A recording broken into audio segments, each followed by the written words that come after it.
పచ్చని పొలాలతోని కలకల్లాడే కోదాడు నియోజకవర్గం ఏ మండలంలో చూసినా ఈ రోజు బీడు భూములుగా మారి ఎడారిని తలపిస్తున్నాయి. వ్యవసాయం కౌలు రైతులు కొంత, వ్యవసాయం ఉన్న ఆసాములు వాళ్ళకున్న దాంట్లో ఎకరానికో 2 ఎకరాలకో పరిమితం అయ్యే పరిస్థితి వచ్చింది. ఇవాళ నారుని బతికించుకోవడానికి ఇలా ట్యాంకర్లు పెట్టి నీళ్లు పోసుకునే పరిస్థితి వచ్చింది. ఇక్కడనో అక్కడనో బోర్ల మీద బావుల మీద ఆధారపడి నాట్లేసుకున్న ఆ పొలాల్ని బతికించుకోవడానికి పసిపిల్లలకి పాలు ఎట్లు ఇస్తారో ఆ రకంగా ఈరోజు నీళ్ళు ఎక్కడి నుంచి వస్తాయని చెప్పేసి వెతుక్కుంటూ భూగర్భ జలాలు పడిపోతే బోర్లు ఆగి పోస్తుంటే వచ్చి రాని కరెంటుతోని బతికించుకోవడానికి నానా యాతన పడుతున్నారు ఈ రైతులు. పంటలు పండించుకోవడానికి నీళ్ళు ఇచ్చే పరిస్థితి లేదు. ఎంతో అంతో ఎకరమో 6 ఎకరమో పొలాలు వేస్తే వాటిని బతికించుకుందామంటే నాణ్యమైన కరెంట్ ఇచ్చే పరిస్థితి లేదు కాంగ్రెస్ ప్రభుత్వం. ఎలినోవో పేరు మీద ఈరోజు సాకులు చెప్పి చేతులు దులుపుకునే ప్రయత్నం చేస్తుంది ఈ రేవంత్ రెడ్డి ప్రభుత్వం. ఎలినోవో వస్తుందని అకస్మాత్తుగా వచ్చింది కాదు. ఇది 6 నెలల ముందు నుంచి శాస్త్రవేత్తలు హెచ్చరిస్తూనే ఉన్నారు. దానికి సంబంధించి ముందస్తు జాగ్రత్తలు ఈ ప్రభుత్వం రైతుల కోసం, రైతులను దృష్టిలో పెట్టుకొని ఏ ఒక్క చర్య తీసుకోలేదు. ఇవాళకి కూడా వేసిన పంటలకి ఎరువుల కోసం పోతే నకిలీ డిఏపీలు దొరుకుతున్నాయి. యూరియా కావాలంటే యాపులలో బుక్ చేసుకోమంటున్నారు. అది ఎట్లనో తెలియక ఇబ్బంది పడుతూ ఉన్నారు. నీళ్లు కావాలంటే ట్యాంకర్లు శరణమైపోయింది. కరెంటు కావాలంటే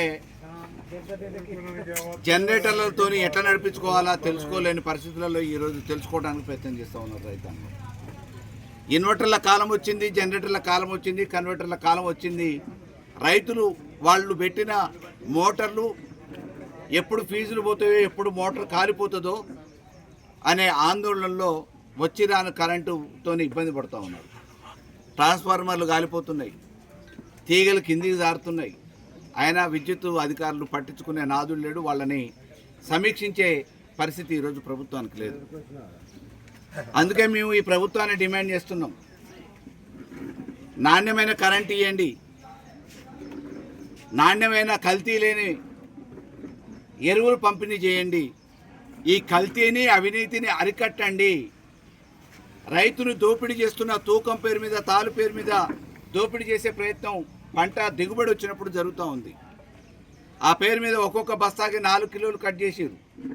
ఈ ప్రభుత్వం బోనస్ అనేది మొన్నటిసారి ఇవ్వలేదు, ఇస్తుందనే నమ్మకం రైతాంగానికి లేదు.